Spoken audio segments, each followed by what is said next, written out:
The following video is one in a series on spiritual resilience training, a non-religious view of personal values and their dynamics with others. The contents reflect a variety of principles and practices of systems theory and relational counseling for team building and family resilience. Although the series is intended to support Army Corps values, each video also encourages the viewer to reflect on their current prominent values in specific situations and to consider what values may be more appropriate to means and results that are honorable and helpful with others. Chaplain Dillard initiates creating and posting these videos. Their contents and YouTube's linked videos do not necessarily reflect specific beliefs, practices, requirements, or endorsements of the Department of Defense, its subordinate organizations, or other groups with which Chaplain Dillard is affiliated. Welcome back. We are starting now to drill down into some specifics of each generation, one generation at a time. But before we do that, let me emphasize a couple things. One, if you have not seen the two-part introduction that does a broad sweep and compares 5 generations to each other, I would encourage you to watch that. We won't duplicate that here, and I think that is foundational to understanding what we're trying to accomplish. Secondly, just a reminder that I'm not trying to pigeonhole any individual and say that because they're from this generation, this is who they are, or that this is who they should be. These are some broad observations about national and world events that shaped people in their formative years growing up, and the intent is for us to understand each other better, because we tend to see each other through our own lens, through our worldview, and generations can have very different worldviews because the world was different at the time that they were growing up. So, having said that, let's go ahead and dive in. If you remember, the silent or greatest generation is the one that when sudden hardship said to them, we have to work together, they made it happen. They went from hard times to prosperity because they were raised in the Roaring '20s, then went through the Great Depression, World War II, New Deal, Korea, the rise of corporation, etc., etc. That's a real quick summary of them. Now let's look at some specifics we've not looked at before, and particularly as they apply to work. For the silent generation, who can be characterized generally as loyal, their work goal is legacy. Think back to some of the things that they went through. They're in a job for decades at a time, the same job, whether it's working in a mill, on the farm, in some family business or a government agency. They're there for the long haul. And so their goal is to leave a legacy. That's very important for us to understand for anybody who's not from that generation, because the world has very much changed. We don't stay in the same job for years and years like they did, but that is important, and for someone from that generation, that's still important. Institutions. It makes sense that they would say we should have loyalty to institutions. So they're very committed to their unit if they're in the military, to their corporation if they're in private industry, to whatever their work place is. They feel that not only they do have a commitment, but that others should. So they perceive it as very unusual and maybe even disloyal for others to leave the organization looking for work elsewhere. That's how they understand the world from their perspective, because that's what they did for years and years growing up. That's just their mindset. Doesn't mean that they're right or wrong to feel that way, but we need to understand they come from a different time than we do, and so they see that loyalty for us should be a good thing as well. Rewards. What's rewarding for somebody in this generation? Personal satisfaction.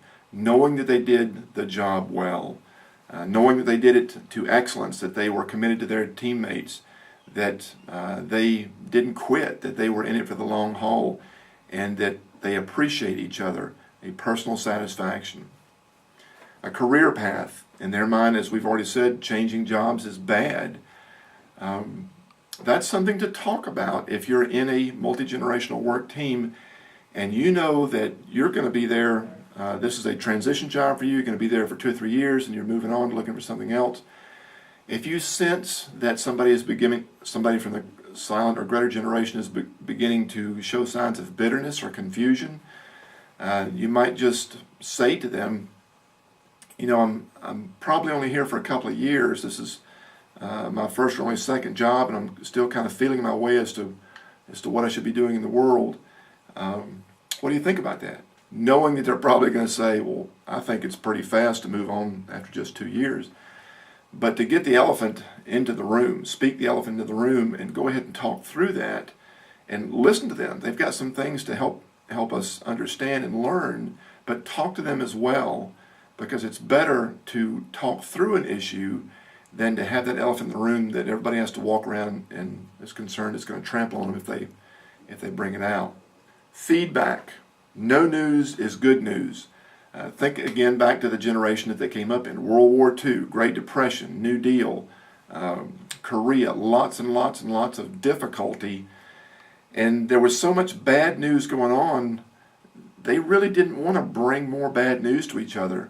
So you just keep your nose to the grindstone and get things done. That's the way that they survived, the way that they began to thrive. Remembering that was their context, it might make some sense if they are your supervisor, or if they're your grandfather, or if they are an elderly neighbor. They may not be very quick to bring bad news to you. They might assume you're going to fix it, you're going to show the initiative yourself and get it done. And they don't necessarily want you to bring bad news to them. That doesn't mean that we shouldn't bring bad news to each other, but it may not happen naturally unless we find some good ways to bring criticism and to draw out negative feedback if we need to. Work and family, totally separate things for the silent generation. You leave your family, you go to work. When you leave your work, you go back to your family. Separate. More of a 9-to-5 commitment, or a 7-to-7 is more likely like it back then. They didn't have a 40-hour work week back then like we do. Very, very separate. You didn't talk about family so much at work. Didn't talk about work too much at home, generally speaking. So it's unusual for them to hear others from younger generations talk about integrating work, calling home. What do you mean you want a longer lunch break to have lunch with your spouse? Why are you texting so much? They shouldn't be calling during these hours. Now, there may be some truth to the fact that some people will overindulge in their personal life too much during work and may bring work home too much. But it's helpful to remember that the silent generation drew a very clear distinction between work and family. And by understanding that, it may help us to understand them better and to work better with them. The workplace. For the silent generation, there's a very clear chain. You have a supervisor, and they have a supervisor, and there's a manager, and there's a top dog, and you work that chain. There's no going around.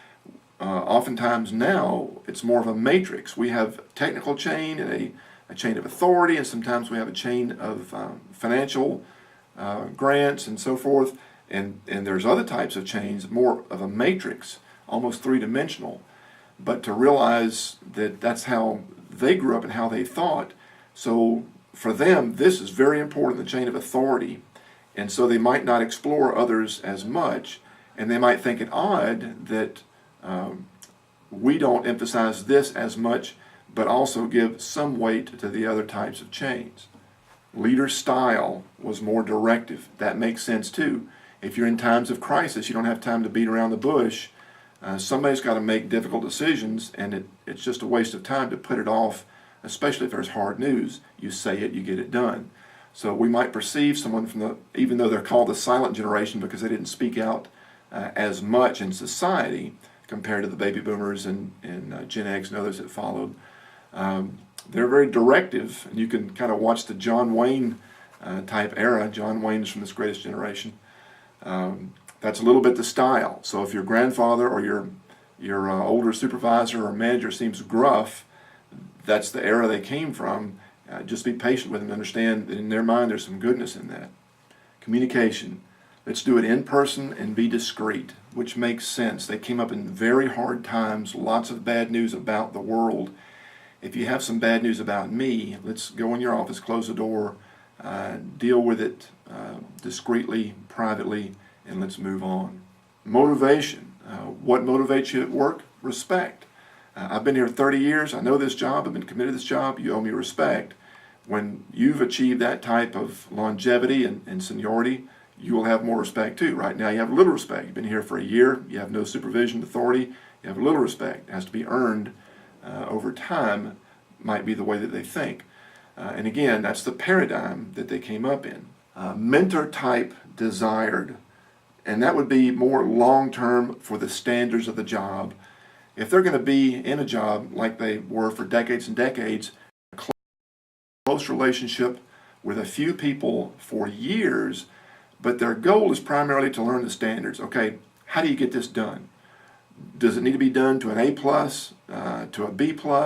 What's the timeline it needs to be done? Teach me the standards so I know how to do it well. That's what they're looking for in mentorship.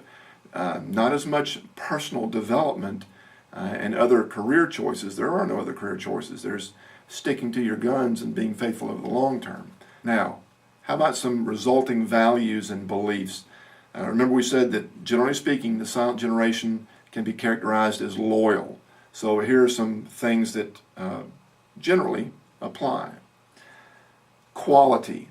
They want to adhere to rules, duty before fun, a sense of community, respect, a linear work style. Think about an assembly line. Get this done first, then that, then that. Socialization. Work is your family in a sense. Work is my bond. They value fair play, compliance, sacrifice, hard work, and again, loyalty.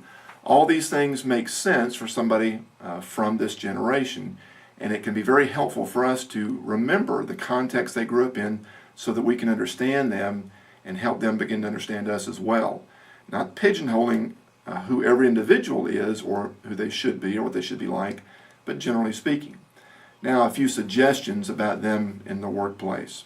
Value their loyalty and their experience by engaging them as teachers, mentors, advisors, etc., and equip them for success in any changes such as policies, technology, etc., etc.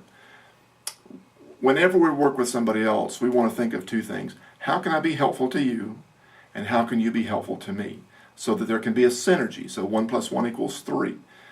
With the silent or greatest generation, the things that they bring to the table are loyalty and experience, because they have been there and will be there for the long term. That's what they bring to us. What can we bring to them? Help them realize that there have been many changes, and because of technology, policies change more quickly, procedures change more quickly, relationships change more quickly. There are many, many changes in workplaces today. Help them succeed in those things, even things that we take for granted. If you see that they're struggling in anything, just ask them, how's it going? And they'll probably say, fine. But you could say something like, well, you know, this thing is kind of new to me too. Can I tell you what has been helpful to me? Because remember, they want to learn the standard, how to get it right. So to set them up for success, but in ways that are respectful and patient, be relatively brief, and over time they'll see that you are committed to them just like they want to commit to the job and the institution. That's some broad brushstrokes, but on some more specifics. Hope that makes some sense to you. I hope that's helpful. Next time we'll look at the baby boomers in the same categories, and remember the purpose of this is to understand each other better on our multi-generational work teams for individual growth and synergy in those groups. Hope to see you then. At the release date of this video, I am stationed with Research, Development, and Engineering Command, RDECOM, at Aberdeen Proving Ground, Maryland. Because the majority of our personnel are in this area, I spend most of my time here. I do, however, travel to our distant units based on command priorities and budget. I place these videos on YouTube for broad visibility to Army personnel and their families, but I hope the videos will be helpful to others too. If you are assigned to RDECOM and want to request specific topics by video, training on site or by VTC, or confidential counseling on site or by secure webcam, you can contact me at jeffrey.d.dillard.mil@mail.mil.